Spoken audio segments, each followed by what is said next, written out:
भाई मैं और तमाम पाकिस्तान मुस्लिम लीग फंक्शनल जीडीए के कारकुनान और दीगर तमाम पार्टियों के भी सब ओहदेदारान कारकुनान आज पाकिस्तान की यकजहती के लिए जमा हुए हैं और इंडिया जो जारियत कर रहा है उसके खिलाफ आवाज़ बुलंद करने आए और ये इंडिया को एक हम दोस्ताना माहौल में एक मशवरा दे रहे हैं कि वो अपनी बचकाना हरकतों से बाज आए, नहीं तो उसको बहुत ज़्यादा तकलीफ़ का सामना करना पड़ेगा, क्योंकि ये कौम ऐसी है जो ना कोई इसको ताकत की ज़रूरत है ना तादाद की ज़रूरत है। ये अपनी जान हथेली पे रख के नजराने की तरह फिरती है। हमें शहीद और गाजी होने का जज्बा हमारे अंदर पैदाइशी है।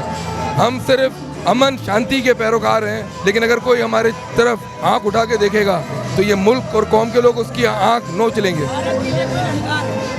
भारत देखिए जी, ललकार हम सिर्फ उसको देते हैं जो अगर हमसे छेड़खानी करे, वरना सबके लिए प्यार है। लेकिन फिर मैंने कहा कि अगर कोई हमारी तरफ उंगली आँख उठाएगा तो वो काट दी जाएगी, नोच ली जाएगी। पाकिस्तान जिंदाबाद, पाक फौज पाइंदाबाद।